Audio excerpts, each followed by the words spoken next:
On the night of October 19, 2006, 28-year-old Mongolian model and interpreter Altantuya Shaariibuu disappeared from a quiet suburb of Shah Alam, Malaysia.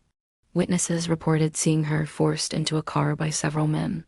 2 days later, police made a horrifying discovery in a forest clearing near the city. Her remains had been blown apart with military-grade C4 explosives. Nothing about the scene made sense. C4 was tightly controlled by the Malaysian military. No ordinary criminal could access it.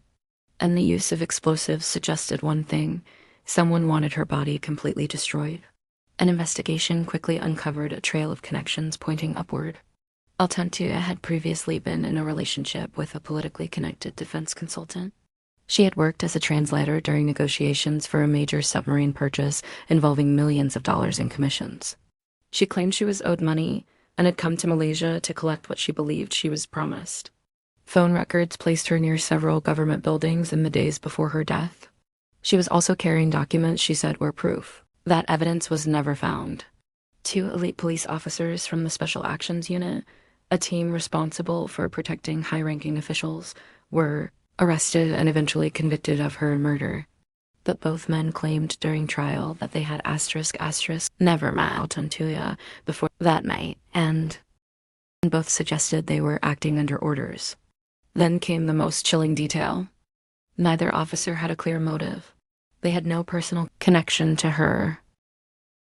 No known grudge, nothing tying them to her besides instructions they said came from superiors. One officer admitted to escorting her into the jungle. The other admitted to detonating the explosives, but both insisted a third person had orchestrated the operation. The alleged mastermind was never officially named. Despite massive public pressure, questions still linger. Who ordered the killing? Why use military explosives? What happened to the documents Altantuya said she carried? Why were immigration records of her entry into Malaysia deleted? Interpol, human rights groups, and investigative journalists have all called the case one of the most suspicious political murders in Southeast Asian history. But in the end, only the 2 police officers were convicted. Altantuya's father still campaigns for justice, saying he will never stop until the truth is revealed. Nearly 20 years later, the case still casts a long shadow. A beautiful young woman silenced, key evidence missing, and the mastermind hidden behind power and secrecy.